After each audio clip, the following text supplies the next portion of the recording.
नमस्कार, उत्तराखंड की खबरों में आपका स्वागत है। मैं हूं आपके साथ सुरभि राजपूत। सीधा रुख करते हैं खबरों की ओर। मुख्यमंत्री पुष्कर सिंह धामी ने मुख्यमंत्री आवास स्थित मुख्य सेवक सदन में आयोजित जनता मिलन कार्यक्रम में बड़ी संख्या में आए लोगों की शिकायतों को सुना है। साथ ही बता दें कि मुख्यमंत्री ने जन समस्याओं के त्वरित समाधान के अधिकारियों को दिशा निर्देश भी दिए हैं। उन्होंने निर्देश दिया है कि जो भी जन समस्याएं आ रही है उनका समयबद्धता से निस्तारण किया जाए। मुख्यमंत्री ने सचिव आर मीनाक्षी सुंदरम को निर्देश दिए कि जन समस्याओं से संबंधित जो भी पत्र मुख्यमंत्री कार्यालय को प्राप्त हो रहे हैं उन्हें संबंधित विभागों को भेजकर उस पर कार्रवाई की जाए और साथ ही अपडेट भी किया जाए। सभी जन समस्याओं एवं शिकायतों की मुख्यमंत्री कार्यालय से नियमित मॉनिटरिंग भी की जाए। मुख्यमंत्री ने अधिकांश जन शिकायतों का मौके पर निस्तारण किया और कुछ जन समस्याओं को संबंधित विभागों को कार्रवाई करने के आदेश दिए।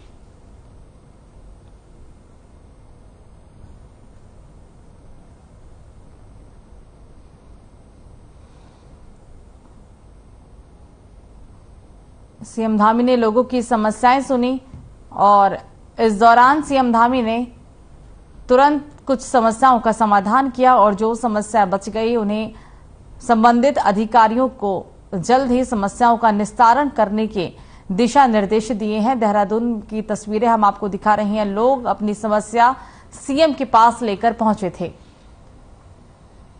अल्मोड़ा जिले के विकासखंड सल्ट में झड़गांव में बाघ ने बीते मंगलवार को महिला के ऊपर हमला कर दिया था और इस हमले में महिला की मौत हो गई थी। अल्मोड़ा वन प्रभाग के 84 रेंज में अब बाघ की भी मौत हो चुकी है। घटनास्थल की कुछ दूरी पर ही वन विभाग ने पिंजरा भी लगाया हुआ था। पिंजरे में हालांकि बाघ का शव बरामद हुआ। बाघ की मौत कैसे हुई है इसकी जांच की जा रही है। वन विभाग द्वारा बाघ के शव को पोस्टमार्टम के लिए रामनगर के कॉर्बेट टाइगर रिजर्व ले जाया गया।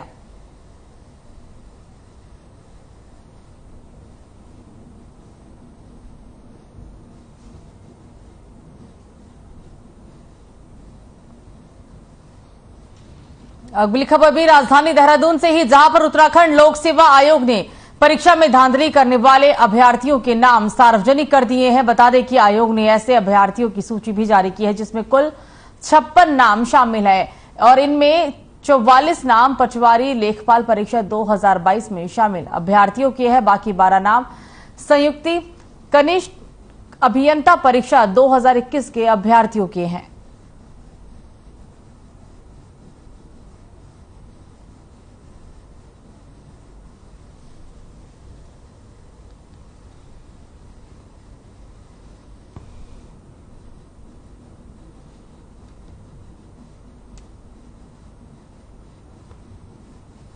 मुख्यमंत्री पुष्कर सिंह धामी से शनिवार को मुख्यमंत्री आवास में बेरोजगार संघ के प्रतिनिधियों ने मुलाकात की है और साथ ही इस दौरान मुख्यमंत्री से अनुरोध भी किया कि बीते दिनों देहरादून में धरना प्रदर्शन के दौरान कुछ अभ्यर्थियों पर विभिन्न धाराओं के तहत कार्रवाई चल रही है और उनको कल होने वाली लेखपाल भर्ती की लिखित परीक्षा की अनुमति दी जाए। मुख्यमंत्री ने डीजीपी को निर्देश दिए हैं कि इन बच्चों को लेखपाल भर्ती की लिखित परीक्षा देने के लिए निर्धारित परीक्षा केंद्रों तक पहुंचाने और वहां से लाने की व्यवस्था भी की जाए। मुख्यमंत्री ने कहा कि भर्ती प्रक्रियाओं को पारदर्शी बनाने के लिए राज्य में नकल विरोधी अध्यादेश लागू किया जा चुका है। भर्ती परीक्षा में तेजी लाई जा रही है। राज्य के युवाओं को लगातार रोजगार के अवसर मिले, इसके लिए रिक्त पदों पर जल्द और भी विज्ञापन निकाली जाएगी। साथ ही बता दें कि इस दौरान आगामी परीक्षाओं के लिए कैलेंडर जारी भी किया जा चुका है।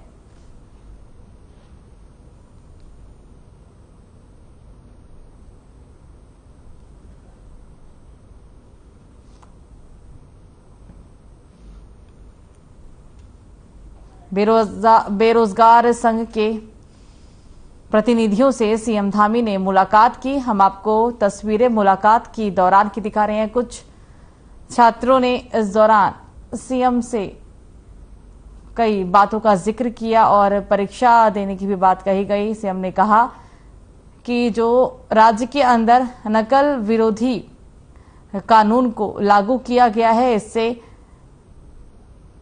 लोगों को काफी आसानी भी होगी और युवाओं को इससे काफी आसानी होगी। नकल विरोधी अध्यादेश लागू हो चुका है, ये कहना था सीएम धामी का। और इस दौरान जो छात्र उनसे मिलने के लिए पहुंचे थे, जो प्रतिनिधि उनसे मिलने के लिए पहुंचे थे, उन्होंने सीएम का आभार जताया। तस्वीरें हम आपको देहरादून से दिखा रहे। बेरोजगार संघ के प्रतिनिधियों ने सीएम से मुलाकात की। नकल विरोधी अध्यादेश लागू किया जा चुका है, ये कहा है सीएम ने।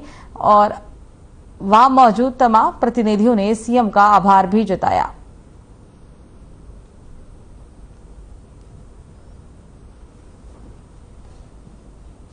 तो खबर देहरादून से, जहां पर सीएम धामी ने बेरोजगार संगठन के प्रतिनिधि मंडल के साथ बात की है, जिसके बाद प्रेस कॉन्फ्रेंस में सीएम धामी ने कहा है कि वार्ता सकारात्मक रही। उन्होंने ये भी कहा कि हमारी सरकार निष्पक्ष, नकल विहीन और पारदर्शी परीक्षा कराने के लिए प्रतिबद्ध है। आपको बता दें कि देश का सबसे कड़ा नकल विरोधी कानून उत्तराखंड राज्य में लागू हो गया है, जिसको लेकर सीएम ने कहा है कि पटवारी लेखपाल भर्ती परीक्षा को शांतिपूर्ण, निष्पक्ष और नकल विहीन कराने के लिए सभी तैयारियां पूरी कर ली गई हैं। साथ ही अभ्यर्थियों को परीक्षा केंद्र तक आने जाने के लिए निःशुल्क परिवहन की सुविधा उपलब्ध कराई जाएगी।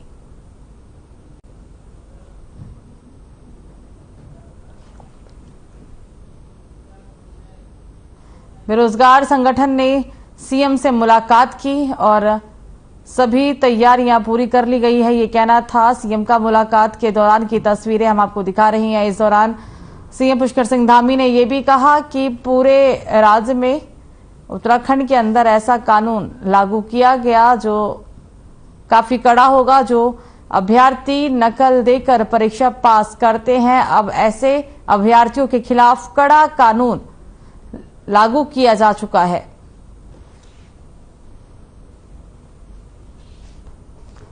तो खबरों में आगे बढ़ेंगे। इस बीच एक अहम खबर आपको बता दें, पूर्व सीएम हरीश रावत को पुलिस ने रोका है। बड़ी जानकारी, शहीद स्थल पर जा रहे थे पूर्व सीएम। बड़ी जानकारी, बड़ी खबर आपकी टीवी स्क्रीन पर। बेरोजगार को समर्थन देने जा रहे थे शहीद स्थल। तो बड़ी खबर आपको बता रही है, जहां पर बेरोजगार को समर्थन देने जा रहे थे पूर्व सीएम और इस दौरान पुलिस ने उन्हें रोका। बेरोजगार को समर्थन देने के लिए जा रहे थे शहीद स्थल पर, ऐसी खबरें सामने आ रही है और इस दौरान पुलिस ने उन्हें रोक दिया है। पूर्व सीएम है हरीश रावत। और एक बार फिर से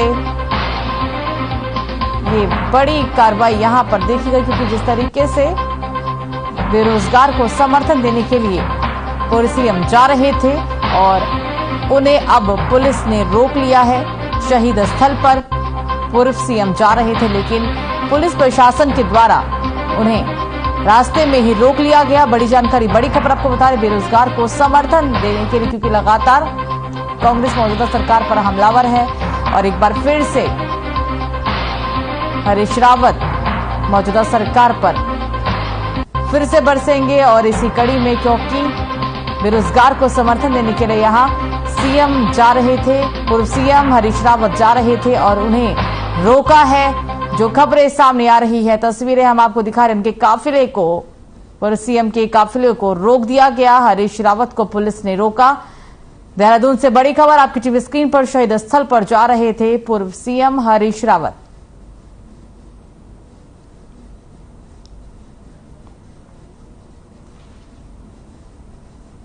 तो देश का पहला सशक्त नकल रोधी कानून राज्यपाल की मुहर लगने के बाद लागू हो चुका है। राज्य में पिछले काफी समय से सरकारी नौकरियों की परीक्षाओं में हो रही धांधली और कई दफा पेपर लीक होने के बाद ये कानून लागू करने के लिए सरकार को बाध्य होना पड़ा। साथ ही इस कानून के अमल में लाए जाने को लेकर कांग्रेस प्रदेश प्रवक्ता शीशपाल सिंह बिष्ट ने मीडिया से बातचीत करते हुए कहा कि इस तरह के कानून देश में पहले से ही मौजूद है। अब सरकार नकल रोधी कानून लेकर आई है, इसका हम स्वागत करते हैं, लेकिन कानून का सख्ती से पालन होना भी जरूरी है। तो कांग्रेस प्रदेश प्रवक्ता ने इस कानून का स्वागत किया। जिस प्रकार राज्य में बेरोजगारों की नौकरियां बेची जा रही हैं, पेपर लीक हो रहे हैं। पहले राज्य अधीनस्थ सेवा चयन आयोग में लगातार पेपर लीक का सिलसिला चला। अब ये राज्य की सबसे प्रतिष्ठित संस्था जो है राज्य लोक सेवा आयोग में भी इसी प्रकार के प्रकरण हो रहे हैं, जिससे राज्य के बेरोजगारों में बहुत बड़ा आक्रोश है। और आपने देखा कि हजारों की तादाद में राजधानी देहरादून में भी बेरोजगारों ने कूच किया और जिस प्रकार पुलिस ने निर्ममता पूर्वक लाठीचार्ज किया उसके बाद की परिस्थितियां बड़ी ही तनावपूर्ण है। अब सरकार जो है नकल विरोधी कानून का मसौदा लेकर के आई है, उसको मंजूरी भी मिल गई, लेकिन कांग्रेस पार्टी शुरू दिन से सवाल उठा रही है। बेरोजगार शुरू दिन से कह रहे हैं कि ठीक है, अच्छी बात है अगर कठोर नकल विरोधी कानून आता है, लेकिन उसके इम्प्लीमेंट की बड़ी बात है। तो युवा भी ये चाहते थे कि प्रतिमाएं कुंठित ना हो और मैं मुख्यमंत्री का हृदय से आभार व्यक्त करता हूँ, महामहिम राज्यपाल के जी के प्रति आभार व्यक्त करता हूँ कि जो अपेक्षित मांग थी युवाओं की उसको आज धरातल पर उतारा है। अब इस प्रकार के विषय की कोई कल्पना भी नहीं करेगा और जो उत्तराखंड के अंदर अनेक परीक्षाओं में केवल भ्रष्टाचार की चर्चा मात्र होती थी, वो अनेक पुरानी सरकारों में उस पर पर्दा डाला जाता था। अब इस प्रकार के कानून के बाद मैं कह सकता हूँ कि कठोरतम सजा का एक पूरे देश के अंदर पहला राज्य है जहां हुआ है और मैं इससे प्रतिभाएं प्रभावित नहीं होंगी और एक इसका पूरे प्रदेश के युवाओं को स्वागत करना चाहिए और मैं युवाओं से अपील भी करता हूं कि उनको अब सब परीक्षा की तैयारी करनी चाहिए, परीक्षा में वो सफल हो, ऐसे हम कामना करते हैं। तो बीजेपी के प्रदेश अध्यक्ष महेंद्र प्रसाद भट्ट ने पंडित दीनदयाल उपाध्याय की 68वीं पुण्यतिथि पर पुष्प अर्पित कर उन्हें नमन किया। साथ ही इस दौरान महेंद्र प्रसाद भट्ट ने कहा कि बीजेपी का जो दर्शन है वो पंडित दीनदयाल उपाध्याय द्वारा निर्मित है। उन्होंने कहा कि पंक्ति में अंतिम खड़े व्यक्ति को कैसे हम हर क्षेत्रों में आगे ले जा सकें। दीनदयाल उपाध्याय जी आज सभी की प्रेरणा स्रोत हैं।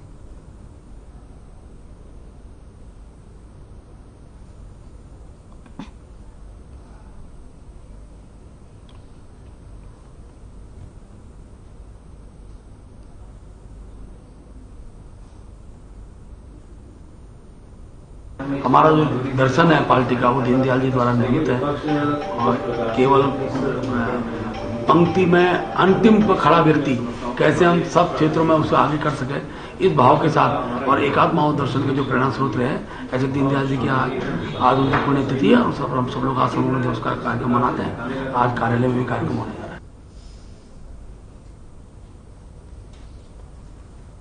तो खबर हल्द्वानी से, जहां अलका जीना बीजेपी महिला मोर्चा की जिलाध्यक्ष बनने के बाद पहली बार हल्द्वानी पहुंची। भाजपा कुमाऊं संभाग कार्यालय में कार्यकर्ताओं ने उनका जोरदार स्वागत भी किया।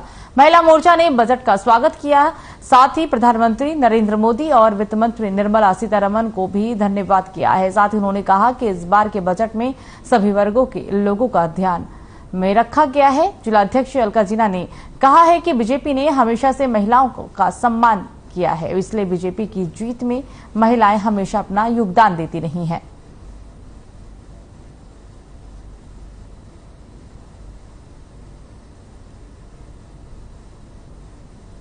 इस बार जो मुझे जिम्मेदारी मिली है वो महिला मोर्चा की तरफ से हमेशा, क्योंकि महिलाएं हमेशा चुनाव में आगे रहती हैं, तो महिला मोर्चा की तरफ से तो हमेशा बड़ी बड़ी भागीदारी रहेगी।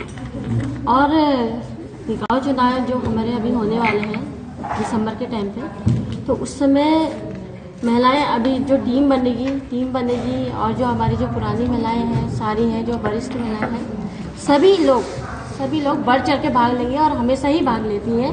और क्योंकि चुनाव में महिलाएं अगर नहीं होती है तो शायद वहाँ पे हल्ला भी नहीं होता है, तो महिलाओं का होना बहुत है।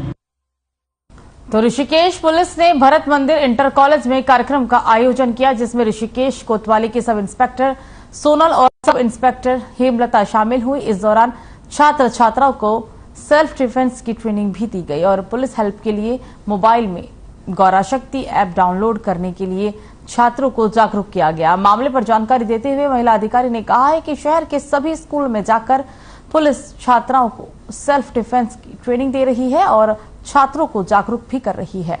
साथ ही पुलिस का ये अभियान लगातार चलाया जाएगा।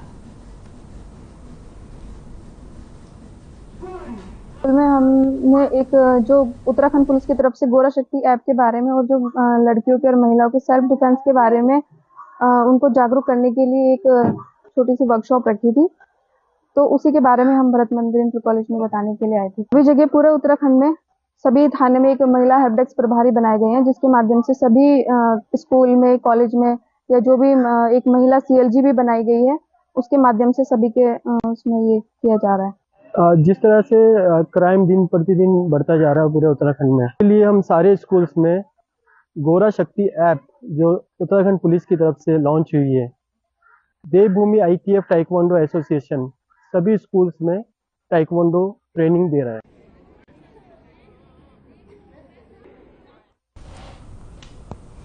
तो कोविड-19 के बाद प्रदेश में वायरोलॉजी लैब शुरू करने की मांग तेजी से अब उठने लगी है। साथ ही आयुष्मान भारत इंफ्रास्ट्रक्चर मिशन के तहत भारत सरकार की ओर से 4 जोनल में नेशनल इंस्टीट्यूट ऑफ वायरोलॉजी की स्थापना की बात भी कही गई है। और इन सबके बीच राज्यसभा सांसद कल्पना सैनी ने राज्यसभा में इस मुद्दे को भी उठाया। वहीं ऋषिकेश एम्स के वरिष्ठ रेजिडेंट डॉक्टर जितेंद्र गैरोला भी लगातार सरकार से उत्तराखंड की पैरवी कर रही हैं, जिसमें केंद्र सरकार की ओर से जल्द ही साइट डिडक्शन की भी बात कही गई है। और अगर सब कुछ ठीक ठाक रहा तो आने वाले दिनों में उत्तराखंड में वायरोलॉजी लैब स्थापित होगी।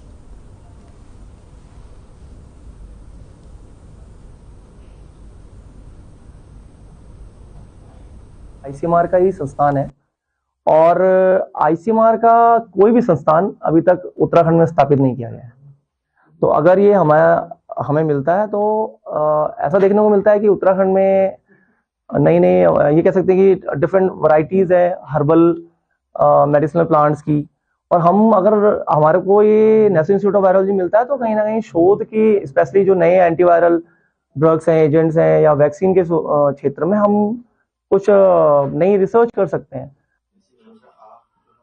तो खबर रुड़की से, जहां सिविल लाइन कोतवाली क्षेत्र के ढंडेरा में देर रात रेलवे फाटक पार कर रहे 2 बाइक सवार युवकों की बाइक तेज रफ्तार ट्रेन की चपेट में आ गई, जिसमें एक युवक की मौके पर ही मौत हो गई और दूसरा गंभीर रूप से घायल हो गया, जिसे उपचार के लिए अस्पताल में भर्ती करवाया गया। बता दें कि इस दौरान युवक की गंभीर हालत को देखते हुए हायर सेंटर रेफर कर दिया गया है और मृतक के शव को पोस्टमार्टम कर परिजनों को सौंप दिया गया है।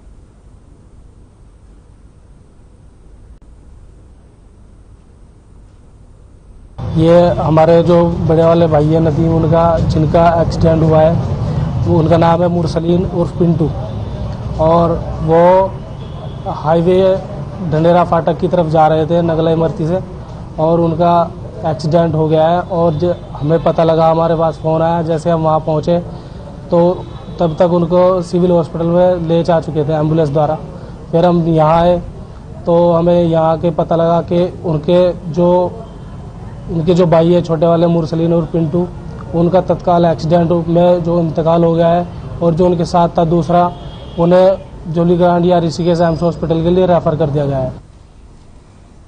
तो रुड़की में पुलिस अधीक्षक स्वप्न किशोर सिंह ने कोतवाली रुड़की का अर्धवार्षिक निरीक्षण किया और इस दौरान पुलिस अधिकारियों ने पुलिसकर्मियों को आवश्यक दिशा निर्देश भी दिए। साथ ही बता दें कि कोतवाली में उपलब्ध सरकारी संपत्ति, असलाहा और दंगा नियंत्रण उपकरण, आपदा में काम आने वाले उपकरणों की जांच भी की गई है, जिनका रखरखाव संतोषजनक पाया गया।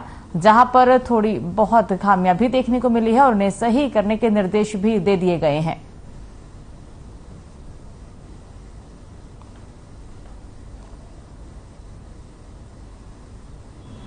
सिविल लाइन का अर्धवार्षिक निरीक्षण है और इस दौरान शस्त्रों के रखरखाव, उनकी हैंडलिंग और उसके अन्य जो अहकामात हैं थाने पर, जो राहत एवं बचाव उपकरण हैं या अन्य जो पुलिस के दैनंदिन के उपयोग में आने वाली वस्तुएं हैं, जैसे क्राइम किट है, सेक्सुअल ऑफेंसेस किट है, नारकोटिक्स किट है, इन सभी के रखरखाव, उनके इस्तेमाल आदि के संबंध में समीक्षा की गई है।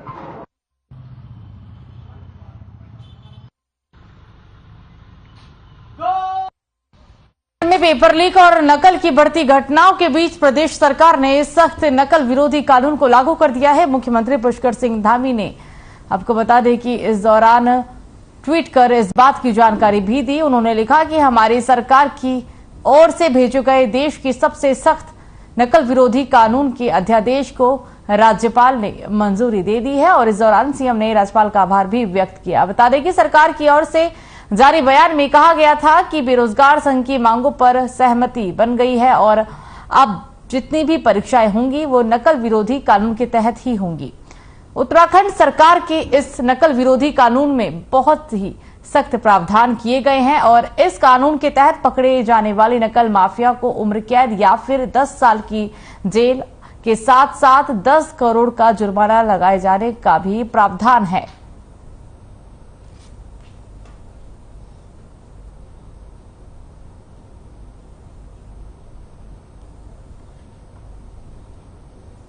भी परीक्षाएं होंगी, अब वो सारी परीक्षाएं इस नकल अध्यादेश से आच्छादित होंगी। उसमें जो प्रावधान किए हैं 10 साल तक की जो कैद है, इसके अलावा सारी संपत्ति जब्त करने का है और परीक्षार्थी जो उसमें भाग लेने वाले होंगे, अगर वो इसमें पकड़े जाते हैं तो उनको अगले 10 वर्षों तक किसी भी परीक्षा में भाग लेने का कोई अवसर नहीं होगा। इसको हमने सबसे सख्त कानून जो हो सकता था वो बनाने का प्रावधान किया है। इसलिए हम छात्रों से भी कहना चाहते हैं कि हमारे छात्र छात्राएं, बेटे बेटियां सभी को मैं विश्वास दिलाता हूं कि वो किसी भी ऐसे उस पर न जाएं कि अन्यथा उनको जो है जो परीक्षाएं होने वाली हैं उनकी तैयारियां करें, उन तैयारियों में लग जाएं और सभी परीक्षाएं पार। यूकॉस्ट परिसर विज्ञान धाम झाझरा में 3 दिवसीय 70वीं उत्तराखंड राज्य विज्ञान एवं प्रौद्योगिकी कांग्रेस 2023 के अंतर्गत प्रथम ग्रामीण विज्ञान कांग्रेस का आयोजन हुआ और प्रथम ग्रामीण विकास कांग्रेस का शुभारंभ मुख्यमंत्री पुष्कर सिंह धामी ने किया है। साथ ही इस दौरान उन्होंने कहा है कि देहरादून में ग्रामीण विज्ञान कांग्रेस का ये देश का पहला आयोजन हो रहा है। ये भारत श्रेष्ठ भारत की संकल्पना को सार्थक करने और राज्य के समेकित विकास को गति प्रदान करने में ये आयोजन महत्वपूर्ण भूमिका निभाएगा। साथ ही कहा कि संपूर्ण विश्व विज्ञान और प्रौद्योगिकी के क्षेत्र में तेजी से आगे बढ़ रहा है। आविष्कारों और अनुसंधानों के इस युग में वैज्ञानिक और तकनीकी विकास की चेतना ने सभी के जीवन को प्रभावित किया। भारत के पूर्व प्रधानमंत्री और भारत रत्न अटल बिहारी वाजपेयी ने जय जवान जय किसान के नारे के साथ जय विज्ञान जोड़ा। वहीं प्रधानमंत्री नरेंद्र मोदी ने इसमें जय अनुसंधान को जोड़कर एक नया आयाम दिया है। और इस दौरान कृषि मंत्री गणेश जोशी, पद्म भूषण पर्यावरणविद डॉक्टर अनिल प्रकाश जोशी ने भी कार्यक्रम को संबोधित किया और इस अवसर पर विधायक सहदेव सिंह बुंडीर, सचिव शैलेश बगोली, महानिदेशक यूकास्ट प्रोफेसर दुर्गेश पंत, वैज्ञानिक डॉक्टर डीके इस कार्यक्रम में मौजूद रहे हैं।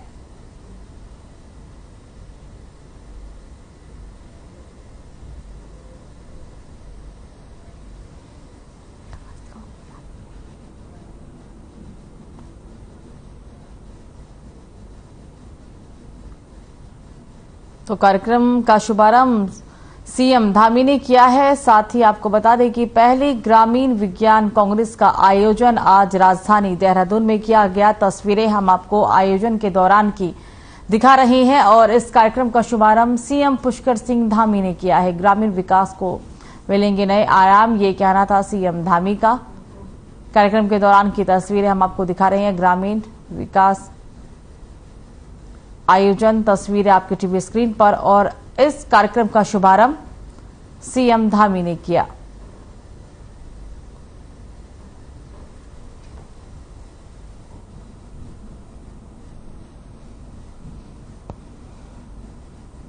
तो फिलहाल खबरों में मुझे दीजिए इजाजत। नमस्कार।